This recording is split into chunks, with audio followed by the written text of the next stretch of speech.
Hello there, long time no see. I feel really emotional for being back here, and I'm grateful for you. If you will like, repost, subscribe to this channel, and that means a lot to me. And a couple of words for the podcast. It's some kind of cursed scenario. It's been cancelled at the very last moment, second time in a row. I hope this curse will be over someday, but no more promises, no more expectations here. But today I want to talk on why things are failing at the very last moment in the game dev business. So picture this: you have your team of production, marketing stakeholders, everyone locked on your core pillars. You survived the Series A funding, you got your investment, you staffed up, processes are great, everything is working smooth, but on the very last moment you making your wheels are falling off. I don't know how to say this. It's just failing. And the core feature suddenly breaking your GPU, 15 FPS instead of 40 target. Platform rejects your game for 3 weeks in a row. You have your warning that the SDK is not working, but you don't have the SDK like this in your game. It seems wild, and at some point it feels like, well, we can fix it in a day, then in 1 week, then in a month. I saw cases when like 3 months of fixes led to nothing, but still there are ways you can dodge. Of course, third parties are third parties. You can face the consequences and be brave with that. But there are cases when you really can do things to prevent bad scenarios. So I have three reasons of why things are happening badly and the ways to dodge each of them. First reason is the spider web of complexity.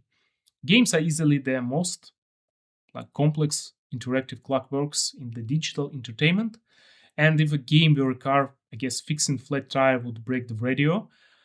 Things are not obvious in gaming. The dependencies are hidden and can be hidden for a month. I saw one team fixing that issue with the core gameplay for a year because they never found. Eventually they found, but for the long time they were puzzled on why the water physics is breaking the steering of the car. That was the dependency. That sound wild, but that's everyday, simply the everyday life of the game developer. How to dodge this, you ask? You have to respect the blast radius of your R&D.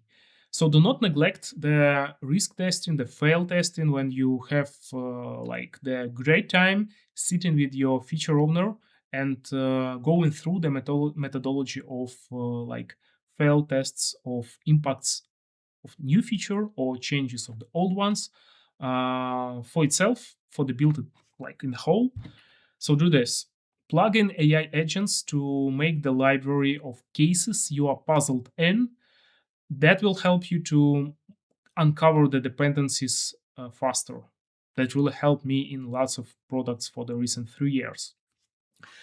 Okay, it's clear, it's the simplest reason and the ways to dodge. Let's go to the more complex one. The reason number two, it's optimism bias. The trick here is, as a producers, we are supposed to hit the deadline with the full scope and, well, at least 90% of the quality you agreed on. But the deadline is still a king because time is money, investors' money. So we producers estimate for the perfect path.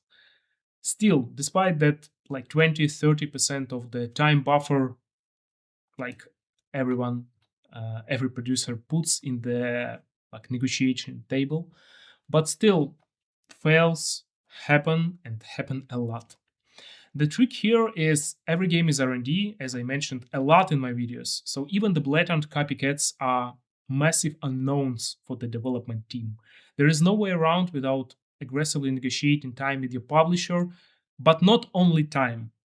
For some reason, maybe because it's written in a fancy book, lots of us are selecting between the two, either cutting scope or getting money or time from the publisher or the company you're working with.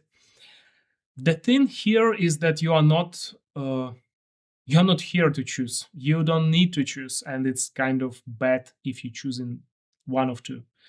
You have to go full house. You have to pick both.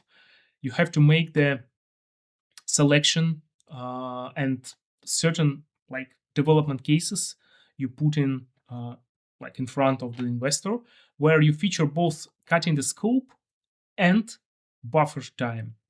Only this way you succeed nowadays because, well, everything is interconnected. Day of the delay is maybe 2 days of the delay on the marketing side, then it snowballs into the business processes of the publishing community, partnerships, and things go badly. So make your decisions counting on both scope cut scenarios and extra time scenarios simultaneously. Reason number 3, the last one, the moving target or like the weekend pivot. A competitor drops a masterpiece and that makes your game looks dated.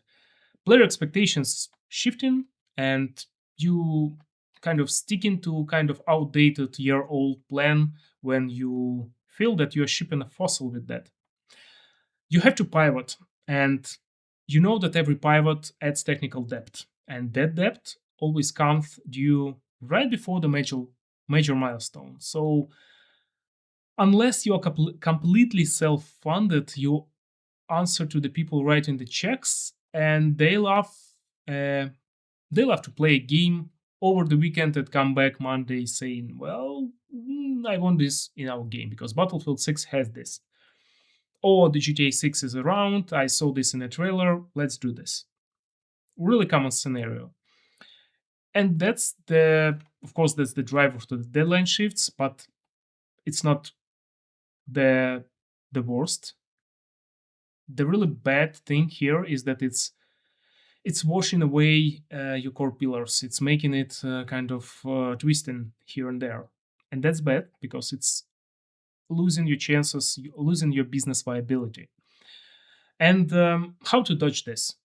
You have to make the zero sum rebalance, and every time the creative direction changes because of you, someone in your team, stakeholder, you have to force a trade.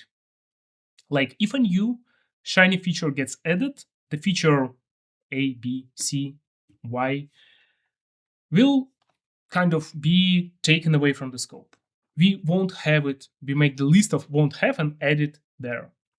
You can also do this for the things you are willing to propose, not yet proposed, but only willing to.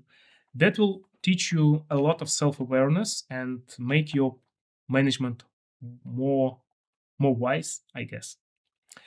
So a bit of outro here. You can dodge everything. That's the sum up, basically. But you can plan for the impact. Why? Because the reality of production is this. If your schedule does not have room for the disaster becomes the actual schedule. So pull all the levers at once, all the levers which will help you to make as much buffer on all the sides as possible, and consider precautions on kind of